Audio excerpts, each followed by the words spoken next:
हम बकवास पर आपको खुश आमदीद। खुद सर ड्रामे की अगली किस्त में आने वाला है बहुत बड़ा ट्विस्ट। सब बेचैन थे ये जानने के लिए कि शाज़मा और इसकी माँ की हकीकत कब दाइम के सामने खुलेगी, कि रिदा को इन दोनों ने दाइम की नज़रों में बुरा बनाया। वहीं शाज़मा जो बेचैन हो रही है अपनी शादी के लिए। इद्दत ख़त्म होते ही इसकी तो पूरी कोशिश है कि बस इसका रिश्ता हो जाए किसी तरह से बाहर से आए लड़के के साथ, और इसके लिए वो ऑनलाइन अपनी तस्वीरें रिश्ते के लिए देने को भी तैयार है। ऐसे में आप देखेंगे कि बुआ शाज़मा के लिए रिश्ता बताती है ऑस्ट्रेलिया के लड़के का, और बदले में इनकी बेटी की शादी दाइम से करवाने का कहती है। वट्टे सट्टे का रिश्ता सुनकर कमर थोड़ी परेशान तो हो जाती हैं कि पता नहीं घर वाले मानेंगे या नहीं।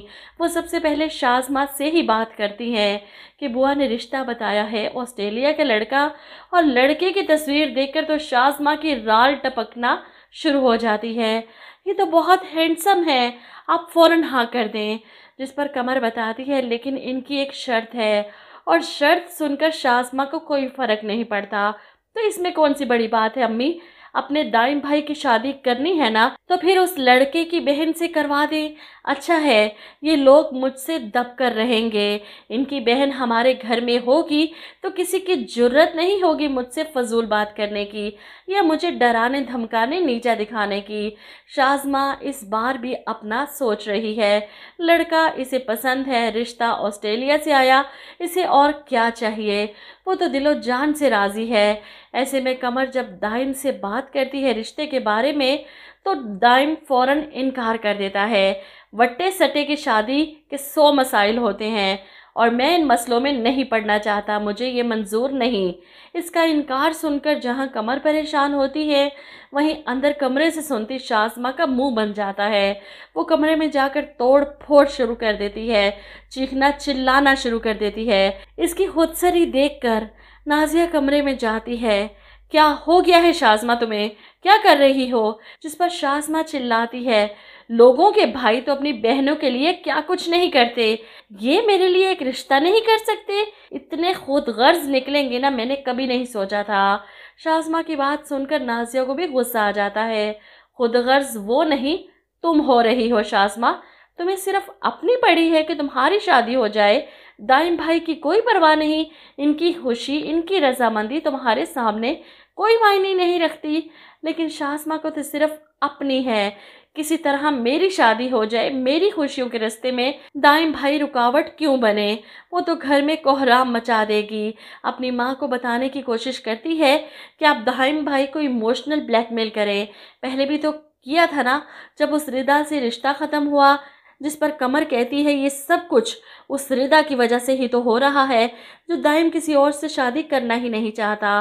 जिस पर शाज़मा कहती है भाई को तो आज भी लगता है कि रिदा ने उनसे बेवफाई की थी, वो तो जानते ही नहीं कि रिदा ने हमारी वजह से शादी से इनकार किया था। अब शाज़मा तो अपना कारनामा बता देती है लेकिन दरवाजे के पास खड़ा दाइम सारी बातें सुन लेता है। अपनी माँ की ये सच्चाई दाइम से बर्दाश्त नहीं होती। वो अंदर आता है और अपनी माँ पर चिल्लाता है, मैं आज तक रिदा को बेवफा समझता रहा लेकिन मुझे तो पता ही नहीं था कि मेरी अपनी माँ मेरे साथ ये सब कर सकती है। कमर बेटे को समझाने की कोशिश करती है, बेटा ऐसा कुछ नहीं, जो तुम समझ रहे हो वो नहीं है, लेकिन दाइम तो गुस्से से पागल हो रहा है। ऐसे में शाज़मा भी घबरा जाती है कि दाइम भाई को सच्चाई पता चल गई तो अब क्या होगा। इधर नाजिया भी हकीकत जानकर दाइम के लिए दुखी हो रही है। ऐसे में दाइम इन सब से नाराज़ होकर रिदा के पास पहुंच जाता है, इसके घर इससे माफ़ी मांगने। मैं आज तक तुम्हें बेवफा समझता रहा लेकिन मुझे तो पता ही नहीं कि मेरी अपनी माँ और बहन ने मेरी पीठ में छुरा घोंपा, मेरी मोहब्बत को मुझसे छीन लिया, और अब वो चाहती हैं कि मैं कुर्बानी दूं उस शाज़मा के लिए जिसने तुम्हें मुझसे दूर किया। ऐसा तो कभी नहीं होगा। वहीं दूसरी तरफ अफान ज़िशान को समझाने की कोशिश करता है कि शाज़मा ने तुम्हारी नफ़रत में आकर सोनिया की ज़िंदगी बर्बाद कर दी। अगर खुदा न ख्वास्ता मामू को कुछ हो गया तो कहीं ना कहीं इसके ज़िम्मेदार तुम भी होगे। ज़िशान को कायल करने के लिए वो हर मुमकिन कोशिश कर लेते हैं। ऐसे में हरीम भी अपने भाई से बात करती है कि प्लीज़ आप सोनिया से शादी के लिए मान जाए ना। جس پر ذیشان اڑ جاتا ہے کہ مجھے اب کسی سے شادی نہیں کرنی۔ ابھی تو وہ انکار کر رہا ہے لیکن آخر کار گھر والوں کی ضد کے آگے مان ہی جائے گا۔